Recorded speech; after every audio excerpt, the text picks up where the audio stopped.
It was a cold November night in a secluded, mist-shrouded town nestled deep within the dense forests of Oregon. The kind of cold that seeps into your bones, leaving you shivering even under layers of blankets. The air was sharp and biting, carrying the scent of decaying leaves and wet earth, while my family's Victorian mansion, Ravencrest Manor, stood solemnly at the edge of town like a dark sentinel. Built in 1876 by my great-great-grandfather Theodore Blackwood, a wealthy lumber baron with a reputation for cruelty, the house had witnessed more than its share of tragedy. Local legends spoke of disappearances, mysterious deaths, and shadows that moved against the laws of nature. The townsfolk avoided it, hurrying past its iron gates with averted eyes, whispering about the curse that seemed to follow my family through generations. 3 workers had died during its construction, all under mysterious circumstances that were never fully explained. The native tribes had declared the land cursed long before Theodore built his mansion, speaking of unexplained disappearances and strange lights that danced in the forest at night. Growing up in Ravencrest Manor meant living with the weight of history pressing down on your shoulders. The walls held secrets, whispered in the dead of night when the wind howled through the corridors. My grandmother Eleanor was the keeper of our family's darker histories, telling me tales by the fireplace of the entire family that disappeared one night in 1924, leaving behind only a set dinner table and strange symbols carved into the master bedroom walls. Then there were my great-aunt's twins who vanished from their locked nursery in 1954, their room sealed shut ever since, though some claim to still hear children's laughter emanating from behind its doors. This house has a hunger, my grandmother would say, her eyes reflecting the dancing flames. Your great-great-grandfather didn't just build a house, child. He built a door, and some doors should never be opened. But I never believed in those old wives' tales. To me, they were just stories meant to frighten children into obedience. That all changed on this particular night.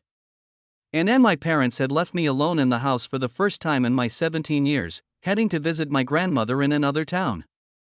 Before leaving, my mother pressed a small silver key into my hand, her fingers trembling. "Keep this with you," she whispered, glancing nervously at the house. "If you hear the bells in the old chapel room, use it." I didn't understand, we didn't have a chapel room.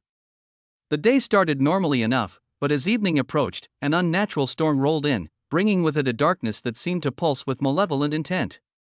What I didn't know then was that this particular night marked exactly 100 years since the house's most notorious tragedy. I spent the morning in the library, a cavernous room lined with floor-to-ceiling bookshelves containing volumes that seemed to predate the house itself.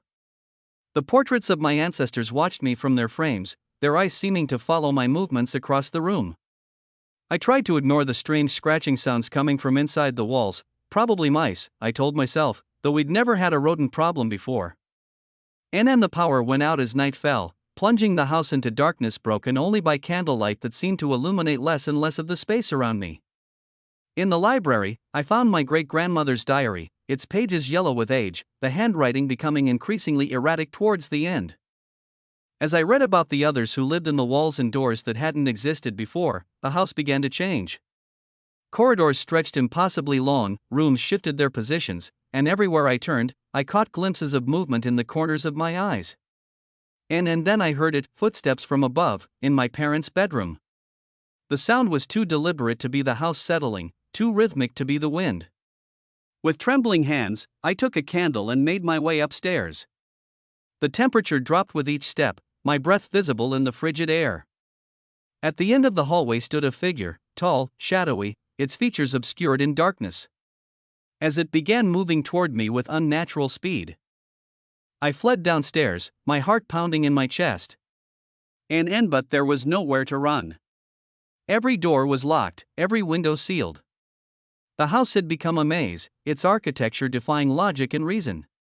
The shadows grew deeper, more substantial, and whispers echoed through the halls, voices speaking in languages that had never graced human tongues.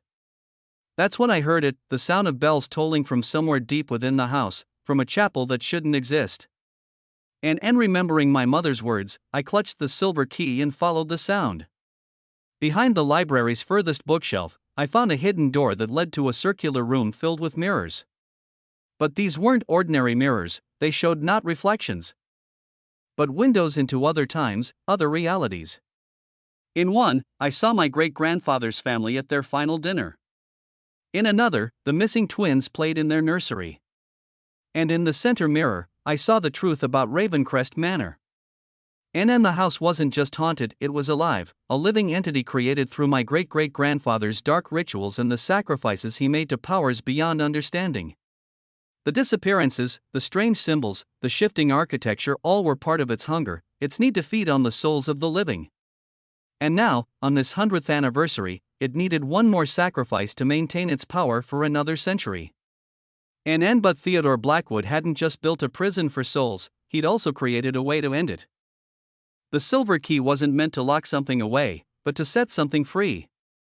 As the house's hunger reached its peak, as the shadows threatened to consume me, I understood what I had to do. The key fit perfectly into a lock in the center mirror, and with a turn, I heard the sound of breaking glass multiplied 1,000-fold. And the mirrors shattered simultaneously, and with them, the barriers between realities crumbled. The trapped souls of 100 years found their freedom, and the house's power began to fade. The walls trembled, the shadows retreated, and the very foundation of Ravencrest Manor groaned in defeat. As dawn broke, I stood in the ruins of what had once been the mirror room. Surrounded by the whispered thanks of freed spirits. And the house still stands at the edge of town, but its power is gone, its hunger finally sated. Sometimes, on quiet nights, I think I can still hear the echoes of those bells, calling not to trap, but to remember. My family's legacy wasn't the curse I had feared, but the responsibility to ensure such doors remain closed. After all, as my grandmother always said, some doors should never be opened, but sometimes, the bravest thing we can do is close them for good.